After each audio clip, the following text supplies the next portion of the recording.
The flashing red and blue lights sliced through the rain-slicked asphalt of a late Atlanta night, a sight that usually promised safety. Tonight, Assistant District Attorney Christine Davis knew those lights meant something far darker. Handcuffed against the cold metal of her own dark gray Lexus, she watched a smirking officer hold up a plastic bag of white powder he claimed to have found under her passenger seat. He thought he had just destroyed a black woman's life and career. He had no idea her hidden camera was recording every single move he made. The Fulton County Courthouse rose like a fortress of granite and glass, a place where lives were rewritten with the strike of a gavel. For 32-year-old Christine Davis, it had become a second home. As the youngest and most relentless assistant district attorney in the Violent Crimes Division, she had built a reputation that arrived in every courtroom before she did. Brilliant, meticulous, unapologetically black in a system that too often preferred people who looked like her sitting on the other side of the defendant's table. A Georgetown law graduate who had clawed her way up from Atlanta's South Side with nothing but grit and a mind sharper than most of the attorneys she faced. Christine wore tailored Navy suits like armor. She dismantled defense lawyers with surgical precision that left judges nodding in quiet respect. Success, however, had come at a price. Over the past year, she had led an internal corruption probe that resulted in the indictment of 3 veteran narcotics detectives. She had crossed the thin blue line, and in the tribal world of local law enforcement, that was an unforgivable sin. Across town, in the damp, fluorescent-lit locker room of the 14th Precinct, Officer Anthony Calloway laced up his boots. At 52, with 20 years on the force, Calloway was a relic of an uglier era of policing. The badge, to him, was never a shield for the community. It was a bludgeon he used to enforce his own bitter worldview. Internal affairs had a file on him thick enough to stop a bullet. Excessive force complaints, racial profiling allegations, whispers of evidence tampering. Yet he belonged to a powerful police union, and his brother-in-law was a deputy chief. Time and again the complaints were buried, dismissed as hearsay or unsubstantiated. Calloway specifically hunted affluent minority neighborhoods. It infuriated him to see young black men and women driving luxury cars or living in gated communities. In his twisted mind, they were either dealing drugs or gaming the system, and it was his sworn duty to put them back in their place. "Hey, Artie, you catching the game tonight?" asked Officer Jimmy Morrison, a 23-year-old rookie fresh out of the academy who had the misfortune of being paired with Calloway for the month. Jimmy was still naive enough to feel uneasy about the way his training officer operated. Calloway slammed his locker shut. The metallic clang echoed off the cinder block walls. "No time for games, kid. We're hunting tonight. End of the month. Quota's looking light. Time to go shake the trees and see what kind of garbage falls out." He adjusted his duty belt, his hand lingering on the grip of his service weapon. These days he carried a special venom for the district attorney's office. Christine Davis's recent prosecution of his friends in narcotics had felt personal. That very morning he had watched her on the evening news giving a press conference about police accountability. He had spat at the television in the break room. "These people think they run the city now," he had muttered to Jimmy earlier that week, refusing even to say her name. Somebody needs to remind them how the real world works. What Calloway did not know was that Christine Davis was already aware of the target on her back. Since the indictments, she had received anonymous hate mail, silent phone calls in the middle of the night, and had noticed unmarked patrol cars lingering too long at the end of her driveway. As a prosecutor, she understood the dark underbelly of law enforcement better than most. She knew how easily a dirty cop could ruin a life with a fabricated report and a plastic baggie of contraband. So she had taken precautions. A state-of-the-art dual-lens dash cam was hardwired into her Lexus, recording both the road and the entire interior of the cabin, uploading continuously to an encrypted cloud server.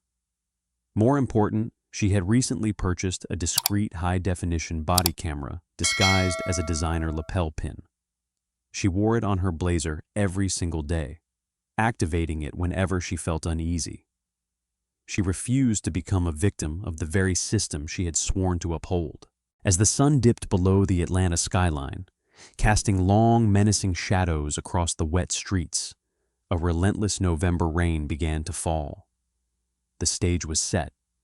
The predator was already on the prowl, cruising the slick roads in a black and white cruiser, completely unaware that his chosen prey had laid a flawless, inescapable trap. It was 11:47 p.m. on a Tuesday. Christine was exhausted. She had spent the last 14 hours locked in a suffocating conference room, prepping witnesses for a brutal gang racketeering trial. Her eyes ached from staring at autopsy photos and financial ledgers. All she wanted was a hot shower, a glass of Pinot Noir, and the soft weight of her own bed. She walked out into the chilly, rain-swept parking garage of the courthouse. The rhythmic click of her heels echoed in the empty concrete cavern. She climbed into the Lexus, tossed her heavy leather briefcase onto the passenger seat, and started the engine. Instinctively, she reached up to her left lapel.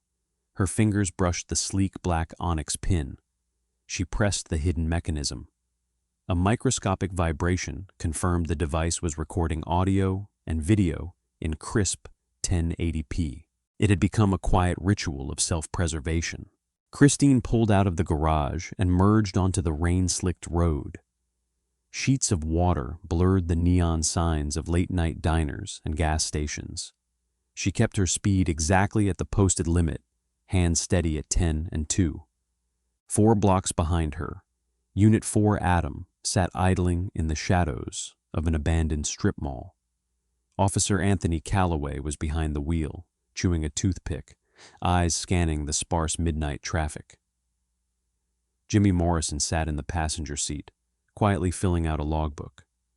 Through the rhythmic sweep of the windshield wipers, Calloway spotted the sleek silhouette of the Lexus. His eyes narrowed. He pulled out of the lot, tires hissing on wet pavement, and accelerated until he was riding mere car lengths behind her bumper. Inside the Lexus, Christine's eyes flicked to the rearview mirror. Her heart skipped a cold, sudden beat. A patrol car was aggressively tailgating her. She did not panic. She maintained her speed, stayed perfectly centered in her lane, and deliberately used her turn signal to change lanes, hoping the cruiser would pass. Instead, the cruiser mirrored her movement and stayed glued to her rear bumper. "Look at this," Calloway sneered, knuckles white on the steering wheel. "Brand new Lexus, dark tint, rolling through this side of town at midnight." Jimmy looked up from his clipboard, squinting through the rain. "Plates are clean, Artie, registered to a Christine Davis. Address is over in the Highlands, no warrants." Calloway's jaw tightened. He recognized the name instantly. Christine Davis, the ADA, the woman who had put his friends in a maximum security prison. A dark grin slowly spread across his face. The universe had just handed him a gift on a silver platter. "She crossed the double yellow," he lied smoothly, voice dripping with malice. Jimmy frowned. "What? No, she didn't, Artie. She used her signal, and I said she crossed the double yellow line, Morrison. You need to get your eyes checked." Calloway's hand slammed down on the center console. The light bar exploded to life. Instantly, the interior of Christine's Lexus was bathed in strobing red and blue. Christine let out a long, slow breath. She did not slam on the brakes. She activated her hazard lights, drove another 100 yards, and carefully pulled under the brightly lit canopy of a 24-hour Shell station. She wanted witnesses. She wanted high-definition overhead lighting. She shifted into park, rolled all 4 windows down to remove any excuse about visibility, and placed both hands flat on the top of the steering wheel. "Showtime," she whispered. The lapel pin camera was perfectly angled to capture the driver's side window. The dual dash cam silently recorded the empty passenger seat and her briefcase. In the cruiser, Calloway unbuckled. "You stay here, rookie. Let me handle this one." Jimmy looked uneasy. "Artie, it's a minor traffic violation. Just write a warning. I know exactly how to handle my traffic stops."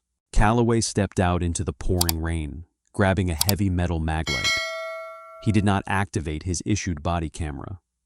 In his precinct, it was notoriously common for cameras to malfunction or have dead batteries during late-night stops. He took his time approaching the vehicle, walking with a heavy, arrogant swagger. He shone the blinding flashlight through the back windows, scanning the rear seat before finally stopping at Christine's window. He aimed the beam directly into her eyes, trying to disorient her. "Do you know why I pulled you over tonight, girl?" His tone was aggressively informal, deliberately disrespectful. Christine squinted against the harsh light, keeping her voice calm, modulated, and professional.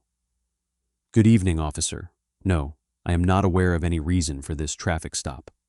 I was driving the speed limit and maintaining my lane." "You swerved over the center line," Calloway stated, lowering the flashlight just enough to sneer at her. "License, registration, and proof of insurance." "I have them right here, officer." She announced every movement before making it. "I'm reaching into my center console to retrieve my wallet." She handed over the documents. Calloway snatched them. He looked at the license, feigning ignorance. "Christine Davis." Well, you're a long way from home, Christine. What are you doing out on the streets this late?" "I am an assistant district attorney, returning home from the courthouse," she replied, eyes locked on his. "And I would appreciate it if you addressed me formally, officer." She leaned forward slightly, reading his badge. "Officer Calloway." He chuckled, a dry, rasping sound. "An ADA, is that right? Well, the law applies to everyone, doesn't it? Even fancy lawyers in expensive cars." He leaned closer, invading her space, face inches from hers. He sniffed the air theatrically. Christine knew exactly what was coming. It was the oldest trick in the corrupt cop playbook. "You know, Christine," he said, voice dropping to a menacing whisper, "I'm smelling a very strong odor of marijuana coming from inside this vehicle." Her expression remained perfectly stoic. Inside, her blood turned to ice. She did not smoke. No one had ever smoked in this car. The claim was pure fabrication, a legal loophole used to bypass the Fourth Amendment and manufacture probable cause. "Officer Calloway, there is no marijuana in this vehicle," she said firmly, enunciating every word for the hidden microphones. "I am an officer of the court. I do not use illegal narcotics. The smell you are claiming is fictitious." "Are you calling me a liar?" His hand dropped to the butt of his sidearm. "I am stating a fact. Furthermore, I do not consent to any searches of my person, my property, or my vehicle." Calloway smiled. It was a terrifying, predatory smile. "That's the beauty of the law, counselor. When I smell contraband, I don't need your consent. Step out of the vehicle." The heavy rain battered the metal roof of the gas station canopy, creating a deafening hum that only heightened the tension. Christine did not argue. Arguing with an armed, aggressive officer on the side of the road was a death sentence, no matter how much law you knew. The courtroom was her battlefield, not the asphalt.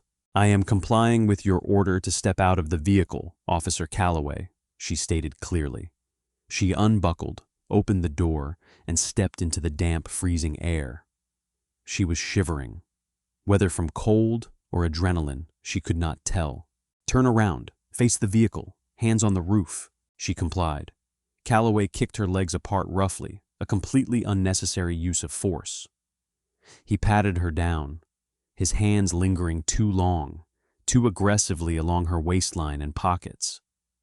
It was designed to humiliate her, to strip away her authority and reduce her to just another suspect on the street. From the cruiser, Jimmy finally stepped out, standing a few feet away, looking deeply conflicted. "Everything all right, Artie?" "Just fine, Morrison. Keep an eye on the suspect. I'm conducting a probable cause search of the cabin." Christine turned her head slightly toward the young officer.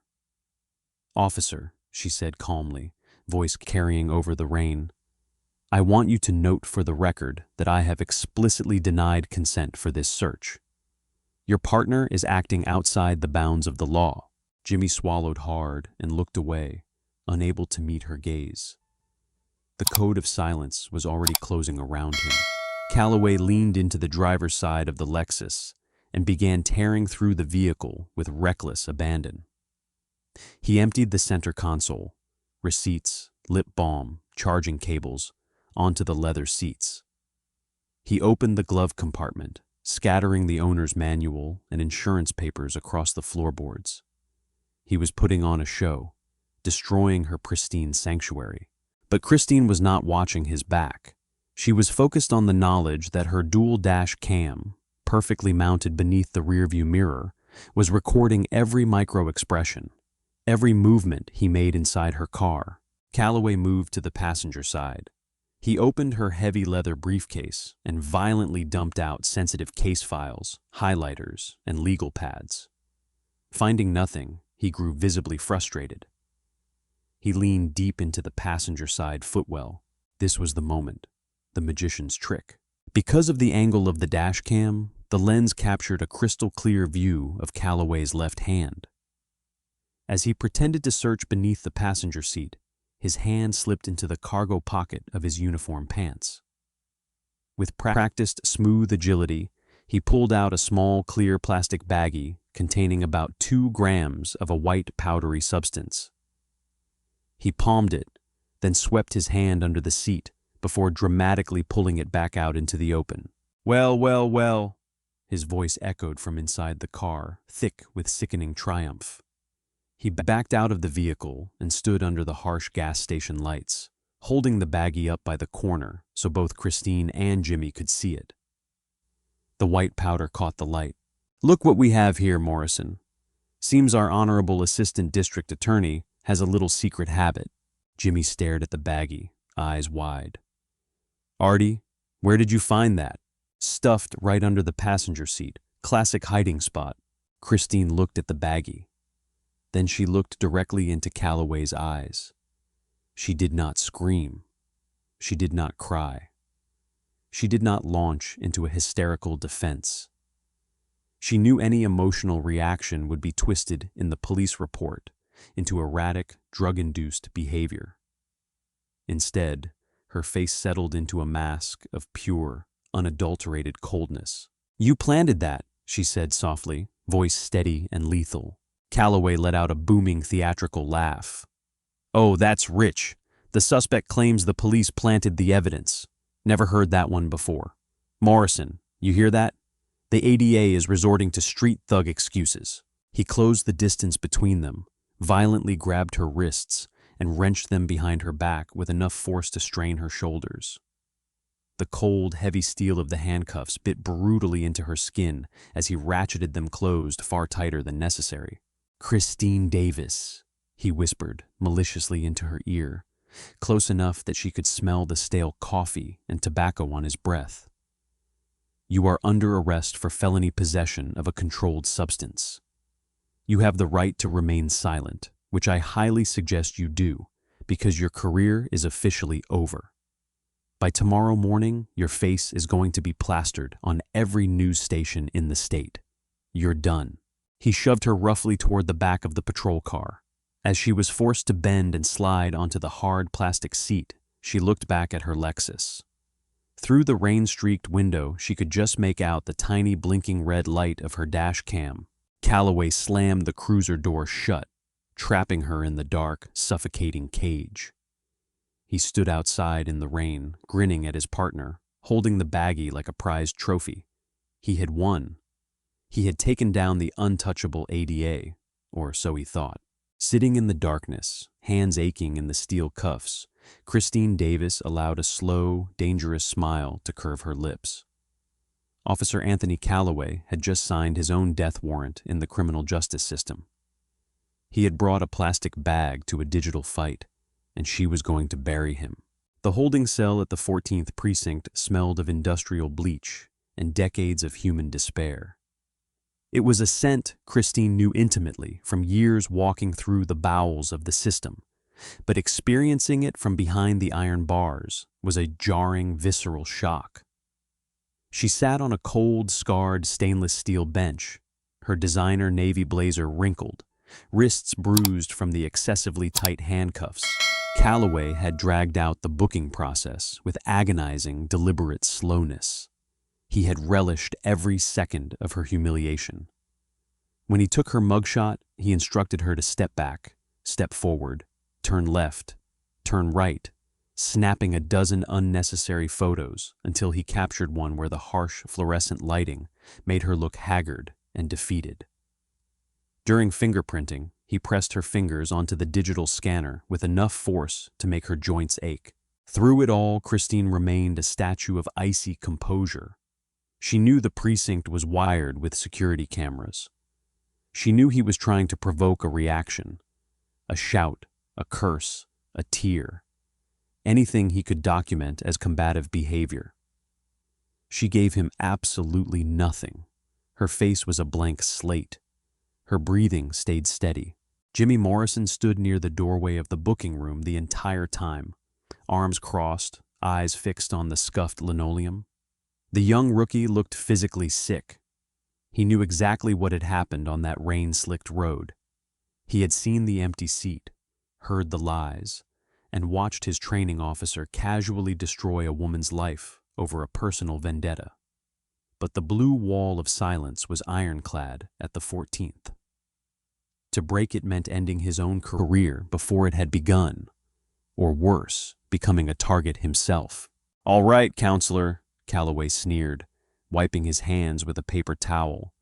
"You get one phone call. Make it count. Because after tonight, I doubt anyone in the DA's office is going to want to hear your voice." Christine stood slowly, maintaining her dignity. She walked to the wall-mounted phone and picked up the heavy receiver. She did not call her boss, District Attorney Roman Hayes. Not yet. Instead, she dialed the private cell of David Rosenberg, the most ruthless, high-priced criminal defense attorney in Atlanta. In the courtroom, they were sworn enemies, clashing in spectacular legal battles that often made the evening news. Outside the courtroom, there was deep mutual respect built on years of testing each other's mettle. More important, David absolutely despised corrupt cops. The phone rang twice before a gravelly voice answered. Rosenberg. "David, it's Christine Davis." Her voice dropped to a low, measured murmur, acutely aware of Calloway eavesdropping from across the room. There was a pause. "Christine, it's 2 a.m. Tell me you didn't finally murder opposing counsel. I'm in holding at the 14th precinct, arrested on a fabricated charge of felony possession of a controlled substance.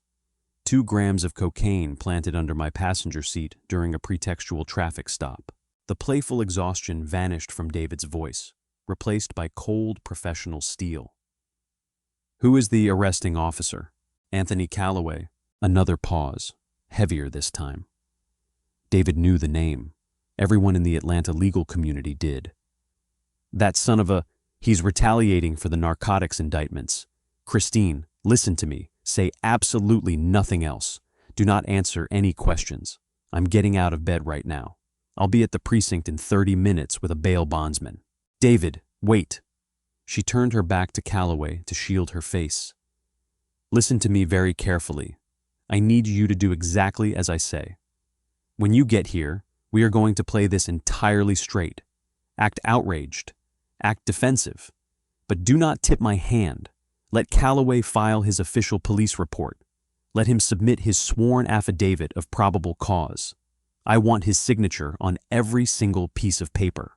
"Why? We can squash this right now if we escalate to the watch commander." "Because," she breathed, a dangerous edge creeping into her tone, "I have a dual-lens interior dash cam, and I was wearing a hidden lapel body camera. The footage is already sitting in an encrypted cloud server. I caught him palming the baggie from his pocket. It's in 1080p. A low, dark chuckle rumbled over the phone. "My God, Christine, you wired yourself. I knew they were coming for me. But if we show the footage now, Internal Affairs will just slap him with a disciplinary infraction, let him quietly resign, and sweep it under the rug. No, I want him to commit perjury. I want him to file false statements under oath. I want him to take the stand at the preliminary hearing and lie to a judge's face. We are going to let him dig his own grave, and then we are going to bury him in it. You're playing a dangerous game, counselor. By sunrise, the media is going to have this arrest report. Your reputation is going to take a massive hit. My reputation can take it. His freedom won't. I'll see you in 30 minutes, David. She hung up. Calloway walked over, jingling his keys, a smirk plastered across his aging face. Got your lawyer? Good. You're going to need a miracle to beat a possession charge with your record of making enemies. We'll see, Officer Calloway, Christine said softly, turning to face him. The wheels of justice turn slowly, but they grind exceedingly fine. By 6 o'clock that morning, the storm had passed, leaving the Atlanta streets washed clean. But the atmosphere inside the district attorney's office was toxic. The leak had happened faster than anyone anticipated. Some eager desk sergeant at the 14th had tipped off a reporter at WSB-TV, and the story exploded across the morning news cycle. Top Atlanta prosecutor arrested in midnight drug bust. Christine's meticulously orchestrated mugshot, looking exhausted and cornered, was broadcast into millions of homes. She sat in the plush leather chair opposite District Attorney Roman Hayes. Hayes was a political animal who measured every decision by how it would affect his upcoming re-election campaign. He looked as though he had aged 10 years overnight. Christine, he sighed, rubbing his temples, a half-empty cup of black coffee trembling slightly in his hand. Tell me this is a nightmare. Tell me there's an explanation. It's a setup, Roman. Officer Anthony Calloway conducted a retaliatory traffic stop. He planted 2 grams of cocaine in my vehicle. It is a direct response to my prosecution of his colleagues last month. Hayes groaned, leaning back. Calloway, I know his jacket. The man is a walking liability. But Christine, the optics of this. You were arrested with narcotics in a high-crime area at midnight. The police union is already mobilizing. As if on cue, the muted television in the corner of his office showed a live feed from the steps of the 14th precinct. Thomas O'Grady, the boisterous and aggressive president of the local police union, stood behind a podium flanked by uniformed officers. Calloway stood right behind him, looking solemn and heroic. Hayes turned up the volume. And it is a sad day for Atlanta when the very individuals tasked with upholding the law believe they are above it, O'Grady boomed into the cluster of microphones. Officer Anthony Calloway is a decorated 20-year veteran. Last night, he didn't let a title or a badge intimidate him. He did his job. He took drugs off our streets. It is deeply disturbing that ADA Christine Davis, a woman who has spent the last year aggressively targeting our brave men and women in uniform, was harboring such a dark, illegal secret herself. We are calling for her immediate termination from the district attorney's office. Hayes muted the television. The silence in the room was heavy and oppressive. He could not look Christine in the eye. Roman, she said, voice devoid of panic, do not terminate me. Suspend me. Put me on unpaid administrative leave pending the outcome of the preliminary hearing next Wednesday. That's standard protocol. Christine, the mayor's office is calling me every 5 minutes. Roman, she snapped, her sharp tone cutting through his political anxiety. Suspend me. Let them think they've won. Let Calloway feel invincible. Trust me, I am building a case. Hayes stared at her, seeing the terrifying, calculated fire in her eyes that had made her his best trial lawyer. He swallowed hard and nodded. Administrative leave, effective immediately. But Christine, if you don't have a silver bullet, your career is over, and mine goes with it. Over the next 6 days, Christine endured a public crucifixion. She was barred from the courthouse. Pundits on talk radio tore apart her past cases, suggesting she had prosecuted cops to deflect attention from her own secret life. Paparazzi camped at the gates of her subdivision. Through it all, she remained entirely silent. She issued no statements. She gave no interviews. She spent those 6 days in David Rosenberg's sleek high-rise law office. Together, they watched the footage from the dash cam and the lapel pin over and over again. The video was utterly devastating. On the 27-inch 4K monitor, Calloway's sleight of hand was pitifully obvious. They could see the white baggie pinched between his thumb and forefinger as it emerged from his pocket. The lapel microphone picked up the crisp, undeniable sound of Christine explicitly denying consent to the search. The real victory came on Monday morning, 2 days before the preliminary hearing, when David received the official discovery packet from the special prosecutor assigned to the conflict of interest case. He spread the documents across his mahogany conference table, a predatory grin spreading across his face. He took the bait, Christine. She picked up the official police report. It was signed and dated by Officer Anthony Calloway, sworn under penalty of perjury. She read it aloud, voice dripping with contempt. Upon approaching the vehicle, I immediately detected a strong, unmistakable odor of raw marijuana emanating from the cabin, providing probable cause for a vehicle search. The suspect, Christine Davis, appeared visibly agitated and nervous. During the search, I discovered a clear plastic bag containing a white, powdery substance, later confirmed to be cocaine, hidden beneath the passenger seat. The suspect then became verbally combative. "It's a masterpiece of fiction," David laughed darkly. "He checked every box, fabricated probable cause, falsified suspect demeanor, and outright lied about the origin of the evidence." Christine flipped to the second page, and her heart sank slightly. It was a corroborating supplemental report signed by Officer Jimmy Morrison. "I assisted Officer Calloway on the scene. I can confirm the strong odor of marijuana and witnessed Officer Calloway retrieve the narcotics from beneath the passenger seat." She sighed and tossed the paper onto the table. "Calloway forced the kid to sign it. He made Morrison an accessory to perjury to ensure the rookie couldn't flip on him later. If Morrison goes down with him, so be it. I gave him a chance to speak up on the street. He chose the badge over the truth." "This is exactly what we needed," David said, tapping the documents. "Calloway has officially committed aggravated perjury and filing a false police report. The trap is set. All we need now is for him to walk into the courtroom on Wednesday and swear to these lies in front of Judge Harrison Bennett." Christine raised an eyebrow.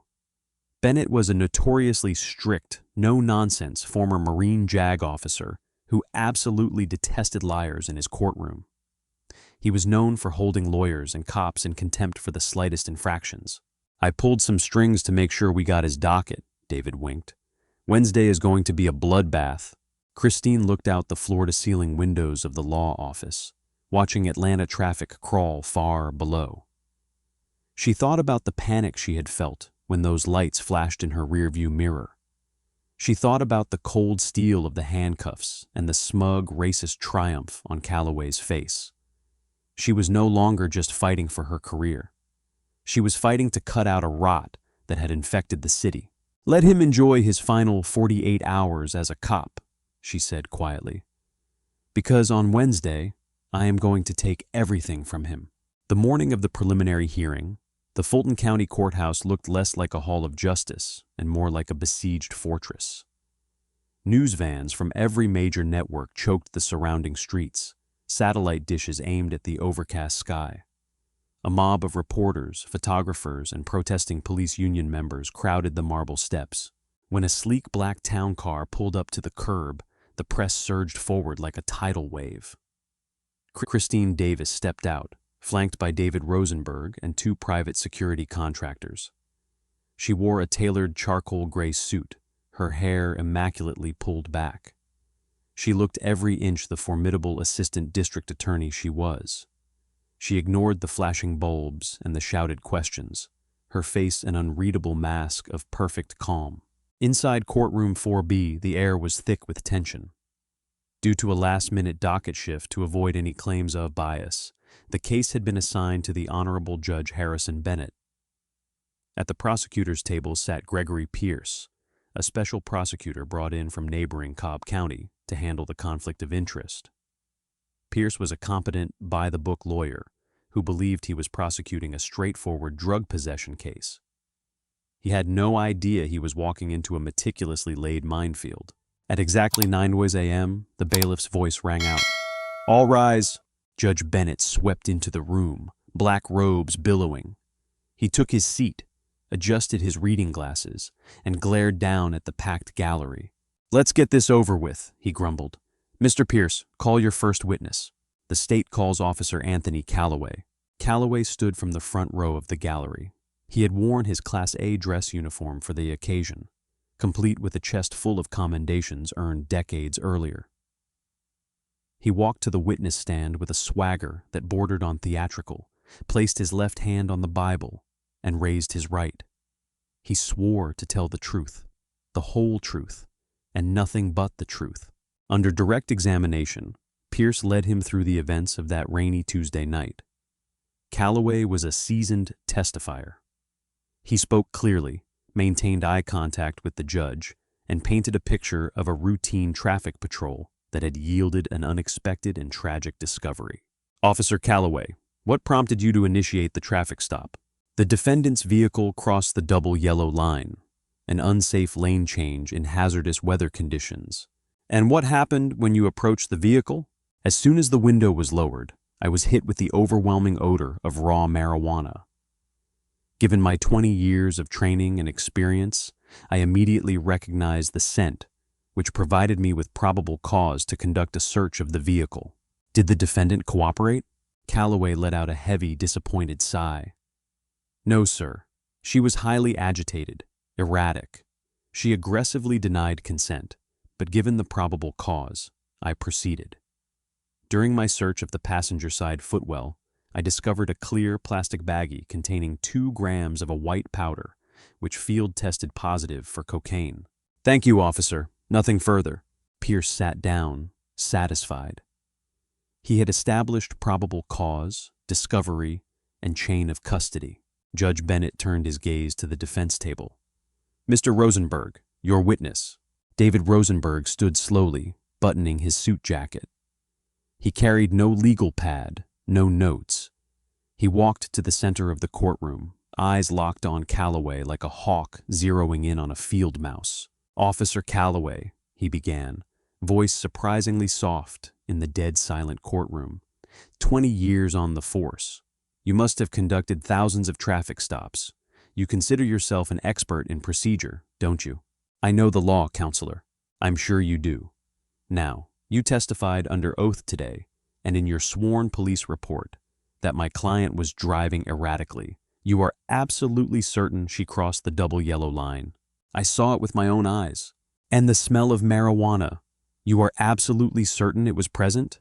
"Overwhelmingly so, yes." David paced slowly in front of the jury box. "And the cocaine? You are absolutely certain, under penalty of perjury, that you found that baggie beneath the passenger seat of Ms. Davis's Lexus?" Calloway leaned forward, gripping the edges of the witness stand. "I found the drugs exactly where I said I found them, Mr. Rosenberg, under the seat." "Not in your pocket?" David asked, voice dropping to a dangerous whisper. The courtroom collectively held its breath. Special Prosecutor Pierce half stood.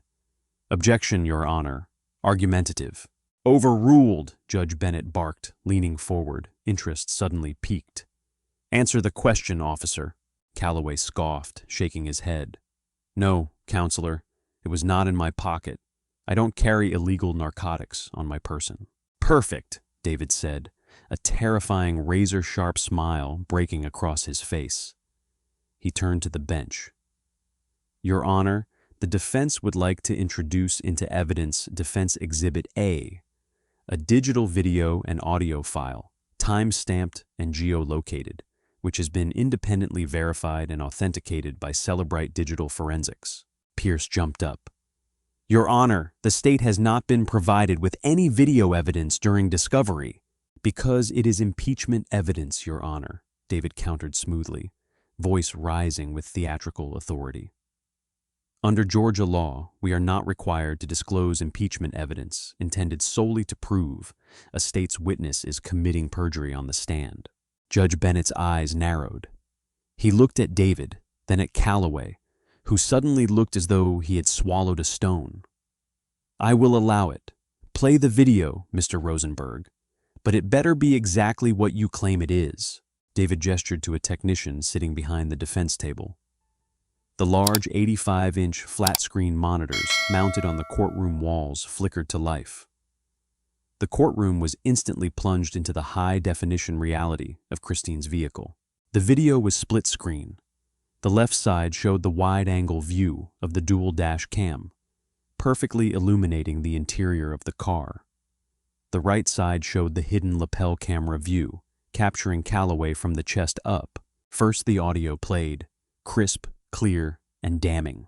"Officer Calloway, there is no marijuana in this vehicle. I am an officer of the court. I do not use illegal narcotics. The smell you are claiming is fictitious." Then came the visual. The entire gallery watched in horrified fascination as Calloway forced Christine out of the car. The footage showed him tearing through the spotless interior, and then the magician's trick. On the massive screens, played in pristine 1080p, every single person in the courtroom watched Officer Anthony Calloway plunge his left hand into his cargo pocket. They watched his fingers pinch the small, clear baggie. They watched him palm the drugs, sweep his empty hand under the passenger seat, and pull the baggie out into the open as if he had just discovered it. "Well, well, well," Calloway's voice sneered from the speakers. "Look what we have here, Morrison." The video paused, freezing on a high-resolution frame of Calloway holding the planted evidence, his hand clearly emerging from an upward trajectory nowhere near the floorboards. The silence in the courtroom was absolute, a suffocating heavy vacuum, the kind that precedes an explosive shockwave. On the witness stand, Anthony Calloway had turned the color of wet ash. The smug arrogance was entirely gone, replaced by the wide-eyed primal terror of an animal that has just stepped into a steel-jaw trap. He opened his mouth to speak, but no words came out.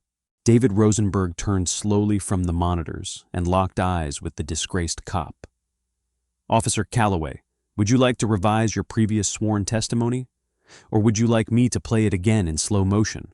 The eruption was instantaneous. The gallery exploded into a cacophony of shouts and gasps. Reporters furiously typed on their phones, racing to break the news that the city's most explosive drug case had just turned into a catastrophic police corruption scandal. Bang, bang, bang! "Order! Order in my courtroom!" Judge Harrison Bennett roared, face flushed with unadulterated fury. His gavel struck the wooden sounding block with the force of a gunshot. Bailiffs stepped forward, hands resting on holstered weapons, forcing the crowd back into their seats. Judge Bennett slowly turned his terrifying gaze toward Anthony Calloway. "Officer Calloway," the judge said, voice trembling with cold, white-hot rage. "You swore an oath before God and this court. You filed a sworn affidavit. You attempted to use the power of the state of Georgia to destroy an innocent woman's life because of a personal vendetta." "Your Honor, I can explain. That video is manipulated." "Shut your mouth," Bennett thundered. The sheer volume made Calloway flinch. "The digital forensics metadata authenticated by Amazon Web Services and Cellebrite leaves no room for your lies. You are a disgrace to that uniform. You are a cancer in the criminal justice system." Before Bennett could continue, a commotion broke out in the second row of the gallery. Officer Jimmy Morrison, the young rookie who had been agonizing over his silence for the past week, suddenly stood up. He was weeping, tears streaming down his face, hands raised in the air. "He made me do it," Jimmy screamed, voice breaking in a panicked sob. "He told me if I didn't sign the supplemental report, he'd have me blacklisted from the department. There was no smell of weed. There were no drugs. He planted them. I'm sorry, Ms. Davis. I'm so sorry." The courtroom devolved into absolute chaos. Special Prosecutor Gregory Pierce looked physically ill, staring at the floor, realizing his entire case had been built on a foundation of spectacular criminal fraud. Judge Bennett did not hesitate.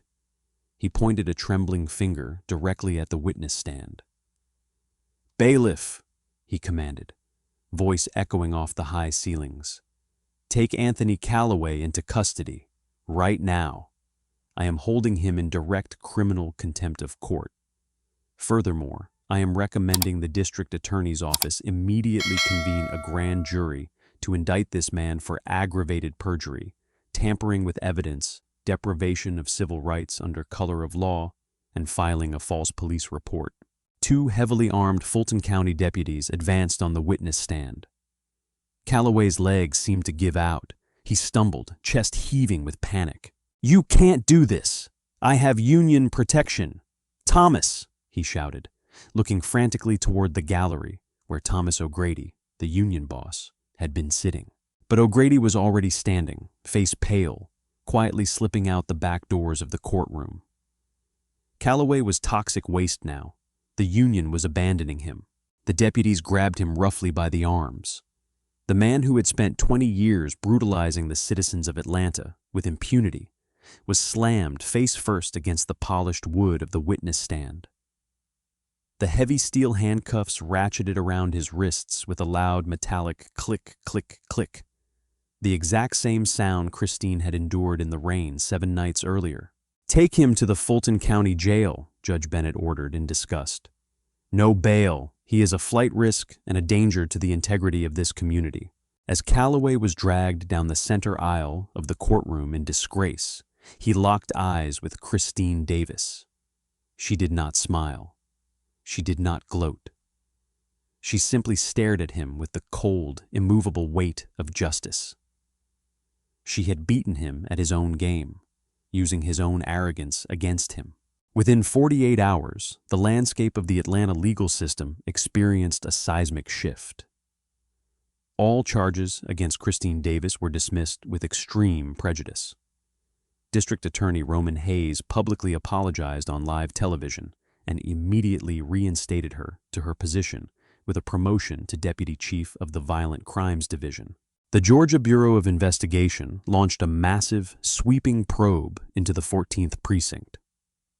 Jimmy Morrison, having confessed in open court, was granted immunity in exchange for his full cooperation, providing the GBI with a ledger of Calloway's historical abuses. Every single conviction Calloway had secured over the past decade was immediately placed under review. Christine retained a powerhouse civil rights law firm, colleagues of the legendary Ben Crump, to file a staggering federal lawsuit against the city, ensuring the police department would be subjected to federal oversight for a generation. A month later, on the eve of Calloway's transfer to a maximum security state penitentiary, where he faced 15 to 20 years behind bars, Christine Davis made a quiet, unpublicized visit to the Fulton County Jail. She sat in the bleak visitor's room, a pane of reinforced plexiglass separating her from the man who had tried to ruin her. Calloway emerged in an orange jumpsuit, hair thinning, face hollowed out by the sheer terror of knowing what happens to corrupt cops in general population. He picked up the heavy black receiver. "What do you want?" he sneered, though the bravado was entirely gone, replaced by a pathetic, trembling weakness. "Come to gloat?" Christine picked up her end of the phone. She looked at him, feeling absolutely nothing but cold closure.